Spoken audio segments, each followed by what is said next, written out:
Hola mga sis! Magandang umaga dito sa Espanya. Ito nga pala yung ganap kinabukasan pagkagaling namin ng Italy. Gumising pala kami ni Ate Lori ng maaga para magpunta sa parlor. Ngayon nga po pala yung araw ng kasal ni Jennifer. Sorry naman po at late upload na naman to. Ito nga pala ay ganap nung March 9. Kung napapansin nyo, hindi namin kasama si Sak kasi may trabaho siya ngayong araw. Hindi na naman siya makaka-attend sa napaka-importanting araw na to. Sa mga oras na yan, andun na si Jennifer sa parlor kung saan siya nagpapaayos ng kanyang hair and makeup. Dito nga pala siya nagpaayos sa Metro Tituan, sa Pasay Salon, at ang may-ari nito ay isang Pilipino. Dito din kasi malapit yung Christian Church na paggaganapan ng kasal ni Jennifer. Kaya dito na lang niya naisipang magpaayos. Pinoy nga din pala yung nagtatrabaho dito. Andito na nga kami at tara, papasok na tayo. Ayun na nga po pala yung bride-to-be. Excited nang maging misis yan. Hindi ko pala maiparinig sa inyo yung mga usapan namin kasi ang lakas ng music. Mahirap na baka tayo ay makapiright. At sayang naman kung masasayang lang tong video na to. By the way nga pala, ito yung first vlog ko at first video na ang gamit ko ay ang aking bagong camera. Ang Osmo Pocket 3. Simple lang nga pala ang gustong ayos ni Jennifer. Gusto niya ay yung simpleng makeup lang. Sa totoo nga lang, bawal nga daw sa religion nila ang makeup. At hindi rin talaga siya mahilig mag-makeup. Noong mga oras na yan, tapos nang gawin ang kanyang makeup. Ang inaayos naman ngayon ay ang kanyang buhok. Simple lang din ang magiging ayos niyan, ika-curl lang siya. At nilagyan lang din ng konting design yung kanyang buhok. Matatakpan lang din naman siya ng belo mamaya. Ito na nga pala yung final look ng kanyang makeup. O diba, sobrang simple lang. Para lang siyang naglagay ng lipstick at konting eyeliner. Tapos na nga pala yung kanyang hair and makeup. Yung damit nga pala na suot niya, hindi yan yung gagamitin niya sa kasal mamaya. Yan nga pala yung damit na ginamit niya nung kinasal sila sa civil wedding. Mauuna na nga pala siyang aalis sa amin kasi magpipictorial pa siya at magbibihis pa siya. At syempre, hindi rin ako magpapahuli, magpapaayos din ako. Isa lang naman ako sa kanyang mga bridesmaid. Syempre, kailangan maganda din ako, charot.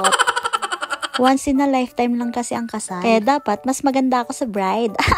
Joke lang. Actually, hindi talaga ako marunong mag-makeup, kaya ako nagpapaayos. Andito din lang naman ako, kaya ito todo ko na to. Dala-dala pala namin yung mga damit namin kasi dito na kami magbibihis. Baka pag nagbihis ako sa bahay at pumunta ako dito, pagdating ko sa kasalan ay basahan ng aking damit. Kasi ang damit ko ay mahaba siya sa akin. Pinakirl ko na lang din pala yung aking buhok sa dulo kasi sayang naman yung hair color ko kung magtatali ako ng buhok. Ito na nga pala yung aking final look at nakapagbihis na rin ako. At tignan nyo naman ang aking damit, sobrang haba niya. Wala na din kasing akong time para ipaputol siya. At sa tingin ko, okay lang din naman na mahaba siya. Kasi baka masira lang yung damit pag pinaputulan ko pa siya. Sayang naman. Alas 12 nga pala yung kasal kaya kailangan na namin pumunta doon. Paglabas nga namin ay sobrang lamig kaya tignan nyo naman ako dyan nangangatal sa lamig. Ito na nga pala yung bride-to-be, nakabihis na siya. Ako naman ang naglagay ng kanyang belo. Ano kayang feeling ng ikakasal, no? Sana soon ako din. Akalain nyo yun, simula Taiwan magkasama kami nito ni Jennifer. Sabay kaming nagpunta dito sa Spain. At nung time na yun, hindi pa niya kilala ang kanyang magiging asawa ngayon. Yun pala, andito lang sa Spain ang kanyang magiging future husband. Hindi mo talaga masasabi kung sino ang nakatadhana sa'yo. At tanging Diyos lang ang nakakaalam nun. Peach nga pala yung kanyang motif, kaya pare-parehas kami ng kulay ng damit. Ilang minuto na lang ay magsisimula ng kanyang kasal. Christian wedding nga pala yung magiging kasal nila. Kasi yun ang religion nilang dalawa. Pagpasok namin dito sa church nila ay ito yung designs nila. Pagpasok ko nga dito sa loob, nagpipictorial na sila habang wala pang mga bisita. Ang ganda ng designs nila dito sa harap. Nagpa-decorate nga pala sila sa evento, weddings and events. Business nga pala yan ng kababayan natin dito sa Madrid na si Jara Borlasa. Kung gusto nyo magpa-designs ng mga birthdays, binyag, kasal, pwede nyo silang kontakin sa Facebook. Kasi sa nakita ko sa outcome ng kanilang decorations ay very satisfied ako. Napakaganda. Hanggang dito na lang muna yung vlog ko for today. Abangan nyo na lang yung part 2. Bye bye! Love you all!